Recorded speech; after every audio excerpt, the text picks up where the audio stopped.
जब वे बैतनिय्याह में शमौन कोढ़ी के घर भोजन करने बैठा हुआ था, तब एक स्त्री संगमरमर के पात्र में जटामासी का बहुमूल्य शुद्ध इत्र लेकर आई और पात्र तोड़कर एक इत्र को उसके सिर पर उधेला।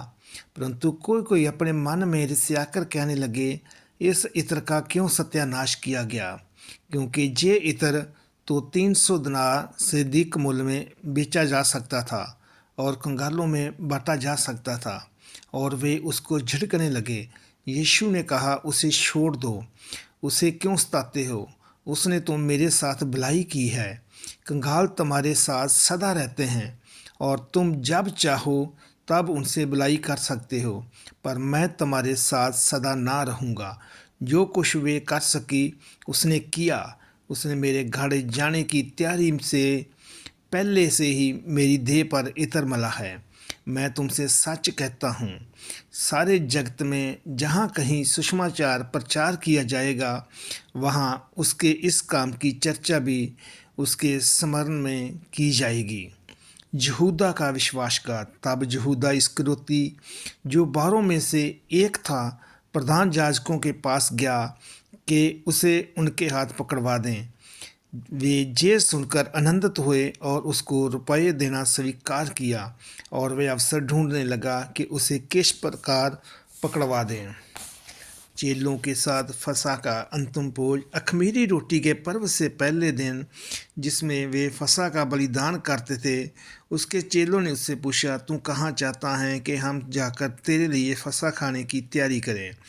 उसने अपने चेलों में से 2 को ये कहकर भेजा, नगर में जाओ और एक मनुष्य जल का घड़ा उठाए हुए तुम्हें मिलेगा, उसके पीछे हो लेना और वे जिस घर में जाए उस घर के स्वामी से कहना, गुरु कहता है कि वे मेरी पाहुनशाला जिसमें मैं अपने चेलों के साथ फंसे खाऊं कहाँ है? वे तुम्हें एक सजी सजाई और तैयार की हुई बड़ी अटारी दिखा देगा। वहाँ हमारे लिए तैयारी करो।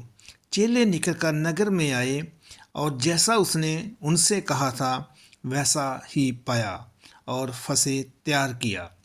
जब सांझ हुई तो वे बाहरों के साथ आया। जब वे बैठे भोजन कर रहे थे तो यीशु ने कहा, मैं तुमसे सच कहता हूँ, तुम में से एक जो मेरे साथ भोजन कर रहा है मुझे पकड़वाएगा। उस पर उदासी छा गई और वे एक एक करके उससे कहने लगे, क्या वे मैं हूँ? उसने उनसे कहा, वे 12 में से एक है जो मेरे साथ थाली में हाथ डालता है, क्योंकि मनुष्य का पुत्र तो जैसे उसके विषय में लिखा है जाता ही है, परंतु उस मनुष्य पर हाय जिसके द्वारा मनुष्य का पुत्र पकड़वाया जाता है। यदि उस मनुष्य का जन्म ही ना होता तो उसके लिए भला होता। प्रभु बोझ।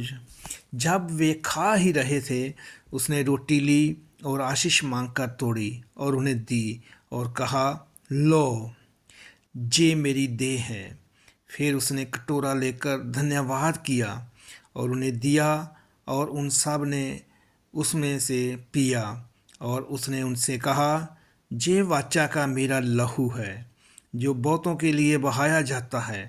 मैं तुमसे सच कहता हूँ कि दाख का रस उस दिन तक फिर कभी ना पीऊँगा जब तक परमेश्वर के राज्य में नया ना पीऊँ। फिर वे भजन गाकर बाहर जैतून के पहाड़ पर गए। पतरस के इनकार की भविष्यवाणी।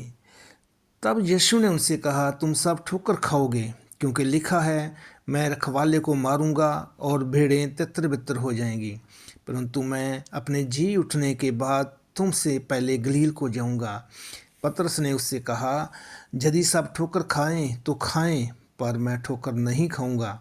यीशु ने उससे कहा, मैं तुझसे सच कहता हूँ, आज ही इसी रात को मुर्गे के 2 बार बांग देने से पहले तू 3 बार मुझसे मुकर जाएगा।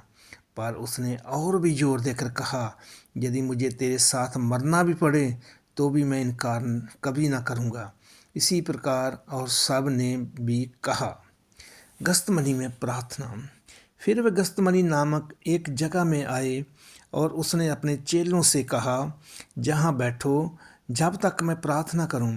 और वे पतरस और याकूब और यूहन्ना को अपने साथ ले गया और बहुत ही अधीर और व्याकुल होने लगा और उनसे कहा, मेरा मन बहुत उदास है, जहाँ तक कि मैं मरने पर हूँ। तुम यहाँ ठहरो और जागते रहो। फिर वे थोड़ा आगे बढ़ा और भूमि पर गिरकर प्रार्थना करने लगा कि यदि हो सके तो ये घड़ी मुझसे टल जाए, और कहा, हे अब्बा, हे पिता, तुझसे सब कुछ हो सकता है, इस कटोरे को मेरे पास से हटा ले। तो भी जैसा मैं चाहता हूँ वैसा नहीं, पर जो तू चाहता है वही हो।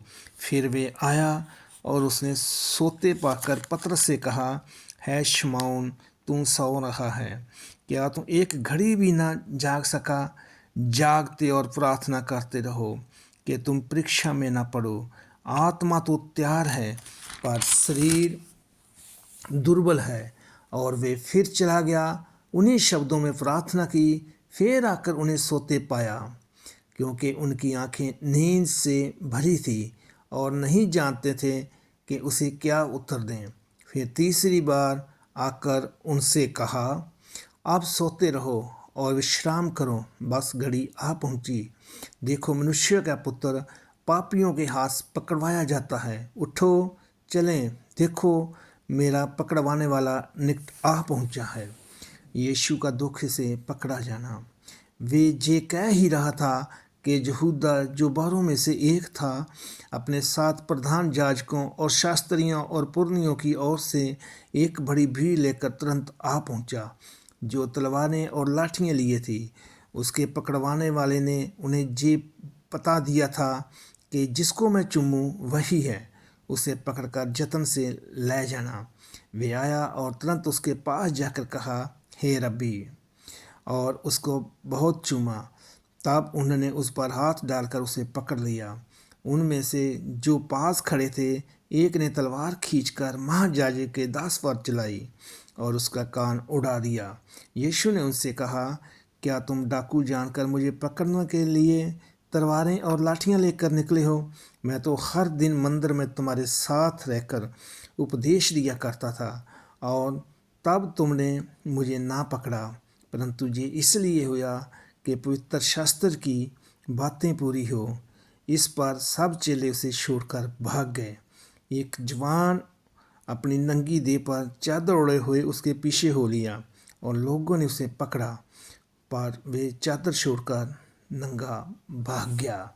संत मरकस की अंजील, उसका 14 अध्याय 3 से 52 आयत तक।